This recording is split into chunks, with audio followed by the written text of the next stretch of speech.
We obviously had an incident in practice yesterday, a physical altercation between Bobby Portis and Nikola Mirotic. The result of that was some facial injuries to Nico, and some fracture and a concussion. Both players own responsibility in the incident itself, but only one player threw a punch, and that punch connected, and for us that is inexcusable. It's not who we are. It disappoints us in terms of what happened, and because of that we've determined that we're going to suspend Bobby for 8 games. We understand Bobby Portis is not a bad person. He's a good kid. He's a competitive kid. But in this instance, he made a mistake. And as we all know, when you make mistakes, you gotta suffer the consequences. And the consequences in this situation are going to be 8 games where he will be not with us. So that's the decision we came to. This is a team suspension. We did get counsel and advice from the league because this is really unprecedented in a practice situation. There's altercations a lot of times, but the result of Nico's injuries are why we've taken the position that we have, and that's where we are. So how long will Nico be out? We're anticipating 4 to 6 weeks. But again, with the concussion, that has to be resolved before some of the other things can be taken care of. The facial fracture can be taken care of. So he has to get that resolved first, and that could take some time. John, fights happen, unfortunately, throughout this ending games. Can these two guys play together going forward? I have confidence in our group, in that locker room. I just spoke to our team. Our responsibility now is to be supportive of both Nico and Bobby. We're a team, we're a group, and you have to proceed that way. These type of things do happen. I mean, I've been a part of them. I've seen them. Positionally, it can happen. I used to get in this little scuffles with BJ when we played, but you can't cross the line, and Bobby crossed the line. And again, the result of the contact and what it's done to Nico is really the thing that I think has a lot of us sitting here feeling really disappointed in this today. John, the people I've talked to have said that this has kind of been brewing for the last couple of years, that these two have had incidents before, not physical where a punch was thrown, but they have had shouting and shoving. Could this have been put to rest earlier between these two? No, there's over 2+ years. And again, when you're in a practice situation and you're competitive and you're going up against a guy every day, there's times where you get into things, but it never reached a level that even came close to this. Look, Michael Jordan was the biggest talker in practice of all, chirping at guys and playing that role. So there's been a lot of that over the few years, but nothing remotely close to this. And and so we've dealt with it, and I think we've dealt with it appropriately. John, you guys talk about establishing a culture. So I imagine this is the last thing you want. Well, you know what? This is not something you want to have happen. But our culture has been about competing and playing hard, and that's not that won't change. Look, I'm gonna be honest with you. These things don't sit well with me, with us, with Jerry, Michael. It's something you don't want to have happen. But again, there's consequences to actions, but again, also we have to support our players, and we will. We support both Nico and both Bobby. John, there's been quite a few reports out there that this situation escalated over several possessions. All teams film practice. Did you guys do that film, and what kind of role did you play in this instance? We did, and Randy Brown stepped in at one point, to settle them down, and they settled down. And look, as I said, both players were aggressive leading up to the incident. They both were. John, has Bobby talked to Nico to apologize or anything? We don't know yet. No, don't know yet. We be very candid. We did not. We asked both of them not to come in today. Well, Nico probably couldn't come in. He's recovering, but we want them to cool down. We're going to go to Toronto. When we get back Friday, Bobby will be in the building. We'll see how Nico's doing physically, and we'll get this resolved and together. We have a good group of players in that locker room, and with Justin Holiday, Robin Lopez, Quincy Pondexter, these guys are good leaders, and they're on top of it with the team and the teammates. We will get everyone together. Right now, it's still emotional. It's still affecting everybody. John, talk about the impact on your team. You're already thin with some guys hurt. Now you don't have Bobby for 8 games. What impact it's going to have on the court starting the season? Be very candid with you. I'm not worried. We're going to roll with the guys we have, and Fred will use some lineups that are maybe a little smaller, but we've got guys that want to play and compete. That's what they're going to do. We're not. That's not. When you do what you think is right, you live with the results. On a smaller level, I count only 9 healthy bodies. Will Blakeney and RCO Dakino be active? So you'll have Most likely, yes. And Quincy has practiced the last few days as well, so we could have him available. Okay. Yes. Yeah. John, there was an initial report that it was a sucker punch. Would you call it that? No, I wouldn't call it a sucker punch at all. As I said, they were both aggressive leading up to it, and and Bobby reacted in the way he did, which was wrong. Will you have to be cautious going forward, though, with these type of incidents? I guess anytime you've been around this business and you ask your guys to compete and play hard, and it's not it's basketball's still a physical game. It's not tackling it like football is, but it's still a physical game where guys use their bodies to position, all that kind of thing. So I think for us, it's obviously a lesson learned. I mean, all our players saw it. They were around it, and it's a lesson learned. It's really unfortunate that it happened, and honestly, we're disappointed. It hurts both players, but it hurts our team. And I think at the end of the day, when both Bobby and Nico digest it and look at it, they'll understand the position they put their teammates in. How does this affect Bobby long term? He's a young building block, kind of. In that sense, third year, pivotal year. Do you look at him differently? Does he have to prove something more? As I said, Bobby Portis is a good young man. He is, and he's just a tough, competitive guy. This is some of the things we, valued with him. No, we haven't even thought about that. No. Hey, Did John, either one express some motivation to you that prompted them to do what they did? No, it was just not a motivation. Just it was kind of the physical nature of a practice that kind of set it off, I guess. John, has it been determined that Nico does need surgery? He's going to have to. The doctors and his representatives and Nico are going to have to determine what they want to do. My understanding is that surgery is the best way to go, and but that'll be his call. That'll be his call. Let's do a couple more and then let Fred. Okay, great. Yes. Okay. That's it. Okay. Thanks, Terrific. John. Appreciate it. Can you guys step out for me and come on the other side of the expansion, and we'll angle it for you?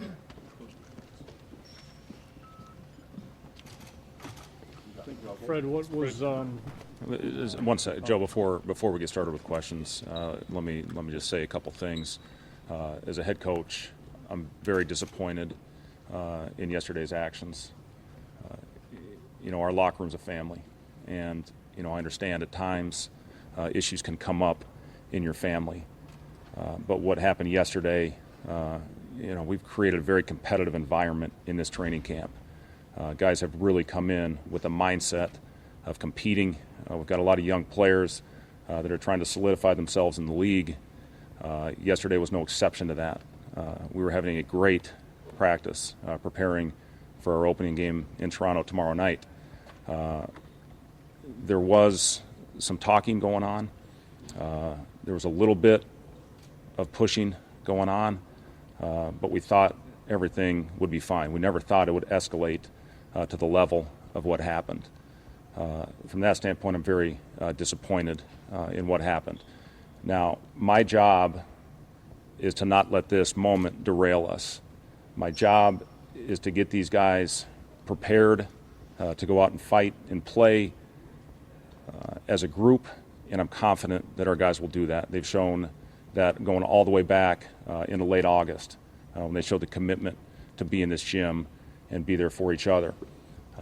We're going to go in tomorrow obviously shorthanded, and for the first part of this season, 10% of our games shorthanded. I'm confident that our guys will rally around each other. I've seen how much these guys care for each other, and we're going to go in tomorrow to Toronto as a group. We're going to learn from this. We're going to grow from this, and we're going to compete. I promise you that. Fred, obviously you guys stress competitiveness, but not getting to the point where you eat your own. Do you, looking back on it, there's been talk that these guys have been kind of going back and forth in practice for a couple of years. Should you have stepped in earlier and said, look, either you guys play on the same team or we're going to match up things differently if this continues? I mean, is it something that looking back on it, you kind of regret that, hey, maybe this was a kind of a building volcano? I'll say this. They have been competitive with each other, as have other players on our team have been competitive with each other. They have supported each other at the end of the day with whatever decision is made with our group. Looking back on it, sure, hindsight's 20/20. Should we have stepped in and stopped practice? Guys, I've been a part of this thing as a player. I've seen altercations happen every year, every week, every month. You see things that happen on the floor. When's the right time to step in? I saw it on the best teams I played on, where you had that competitive spirit. You have to have it if you're going to have any chance at all. So, sure, looking back on it, Joe, would we have handled the situation differently? Maybe, I don't know. But we never thought what happened when the line was crossed. We just didn't anticipate, obviously, that would happen in this situation. So you can always look back, sure, but again, these guys have been competing at the highest level with each other, and the important thing at the end of the day is how much these guys have walked off the floor together. And again, we need to get that back heading in, and I'm confident we will. Fred, who will start tomorrow? We'll start Lowry at the 4. Fred, it's tough to get over a punch to the face. Can these guys be teammates again? Well, that's our job now, David. We need to come out and find a way to regroup and get together. And again, I'm confident in our guys in the locker room that they will do a great job. Starting with Robin Lopez, a guy that has been unbelievable for us. Justin Holiday, Quincy Pondexter, guys that have been around the league and probably been a part of different situations. Maybe not to the severity of what happened, but we've all seen it. We've all been a part of it. Now the important thing is growing, learning, and coming out of it together. So I'm confident that our guys in the locker room will make that happen. What went into this decision to start Lowry? Well, he's really the guy that's gotten reps at the 4 consistently, and it's for him a great opportunity for some of these other young players that are trying to make their mark in this league and solidify themselves as NBA players. It's a wonderful opportunity for them to get out and play. Obviously, they wouldn't want it in this type of situation, circumstance, but we've got other guys that are going to have to prepare themselves. We've got a group here very early today. Zipser played some 4 in the fall as far as when we're installing our system. Quincy Pondexter probably will have to slide down and play some 4 as well. The biggest thing, we want to get a group out there that's going to go out and compete. We're going to do that. Fred, have you talked to either one of those guys in the past days? I have, yeah. I went and spent time with Nico at the hospital yesterday, and I talked to Bobby again last night. What was the tone of that conversation? Well, it's Nico's he's hurting, and there's no doubt about that. Again, the important thing is to be there for both guys now as we mend this and move forward. How does Bobby get the respect back in the locker room after something like this happens? Well, Bobby he's a passionate kid. It's one of the reasons he's an excellent player and competitor. Again, starting on Friday when he's back in here, it's important to have your group support. Again, not only Nico but Bobby as well throughout this process. Did Bobby seem accepting of whatever punishment you guys came up with, or is there a chance that he could try to appeal this and take this to the league and stop 8 games? Yeah, I'm not sure, Joe. I'm not sure how that'll work. How was Bobby's mood? Does he feel remorse? Or what's? Yeah, I absolutely, and again, he'll be back in the building Friday, and we'll start the process of healing. Will you have to have a private session between yourself and Bobby and Nico just to iron things out? Yeah, I'm sure that will come. Yes. Obviously, Fred, this is an unusual circumstance, but were you shocked when Bobby did that? I was shocked with the result of that. Absolutely, Sam. Again, there's been really healthy competition. We've tried to promote that with this training camp, and it has been unbelievable. The guys that have been in here working, it's what we wanted is for these guys to go out and compete. And everything's been open. It's been open competition. Really the only guy we knew was going to start for us this year going into it was Robin, and the rest of the spots were up for grabs. And they've come out with a competitive spirit. Unfortunately, the line was crossed yesterday, but again, we'll grow from it, and we'll get back to getting the right guys on the floor to go out and compete and play hard for us. Thanks, Fred. Appreciate it.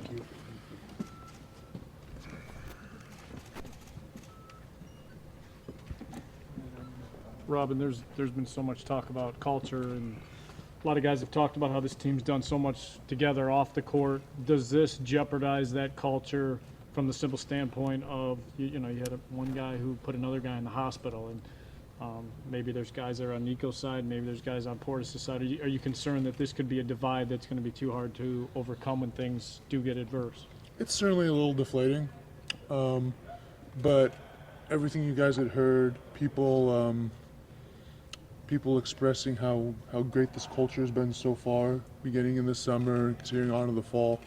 The vast majority of that is legitimately true, and it's going to be not only upon those two players to mend that confidence, to mend that trust between the two of them, but it's definitely going to be upon their teammates, upon us, and part of that good mojo we have right now is going to be huge in unifying the two. Robin, did you get a chance to talk to Bobby after the fact, and did he realize that he crossed the line in doing what he did? We talked with Bobby. Obviously he's regretful about what he did. As a team, we talked about it as a team afterwards. Obviously everything was still fresh. We as a team feel there's certainly blame on both sides, but when it comes down to it, the punch certainly was inexcusable. You are a guy who plays with emotion and isn't shy about throwing, or at least attempting a punch in the past. Is the rule, though, that you can compete with your teammates, but you never kind of cross that line and eat your own? Or have you seen this in practice before where guys take swings at each other and it's not uncommon? It's just that this one connected and did so much damage. Yeah, there are so many hypotheticals. With the outcome of what happened, it's a little different. But it can't happen between teammates. That can't happen between teammates. There's, like Coach said, Pax said, there's going to be competition. Basketball's a physical sport. It's an emotional sport. People are invested in it. This is their life. This is their livelihood. So it's going to get physical. Chris and I, we've had our battles down there. We're two big guys.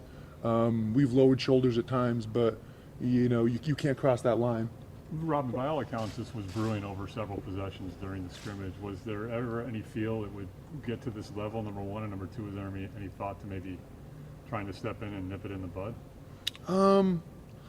Well, we've seen that from them before. We've seen that from multiple players before.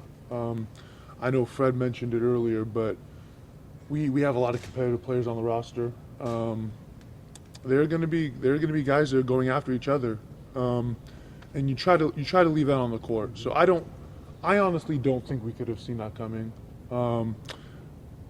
There was a point a couple plays prior where Nico and Bobby kind of got into each other's face. Coach Brown did step in at that point, but it wasn't anything we hadn't seen before. So I don't think we could have seen that outcome happening. And what was the direct aftermath of? I mean, obviously you guys are all gathering around Nico. But can you describe the mood or the vibe in the direct aftermath of the incident? It was surprising. I think as players, some guys were trying to go into Nico, checking to see how he was doing. There were a few of us around Bobby, trying to cool him down a little bit. Just trying to pick up the pieces. Did you try to take charge after that, like when you got getting the team together and thinking about what you needed to say to make sure this group was, can get past this? Yeah, it was myself, Justin, Quincy, the three of us.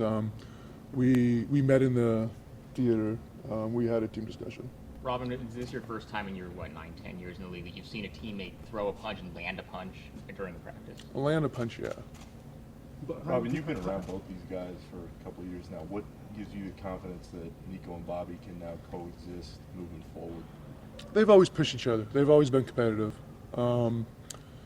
Nothing to the extent of this has happened before, but prior to this, they've gone past it. I think it's going to be upon us as teammates as well to help them get to that point. How do you as a team leader get the focus back on the season opener and getting the season going and positive play on the court? I don't think we're too concerned about that. As teammates, we're certainly supporting Bobby, supporting Nico. We're going to let them know what they did, where they messed up isn't right.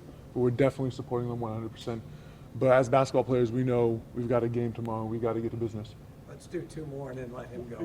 Lowry's obviously going to be thrust into a big situation here as the starting 4. Do you think he's ready for it, and what can you do to maybe help him in his first NBA game as a starter? I think he's ready to go out there 1-on-5, play by himself. But as I've said throughout this whole little session, it's whatever he bites off more than he can chew. It's on us to help him. That culture that we've had so far, it really has been genuine. It's been true. It's been real, and however many guys are on that floor tomorrow, how many guys are on that bench, we're always going to have each other's backs. Do you keep your eye now on the idea of a divided locker room, and does that kind of fall on you, Quince and Justin, to keep an eye on that guys don't start clicking off to one side or the other and pointing fingers and this thing lingers? We're certainly going to be aware of that. I don't think that's going to be an issue. I hope that's not going to be an issue. I doubt it's going to be an issue, but we're going to be aware of that.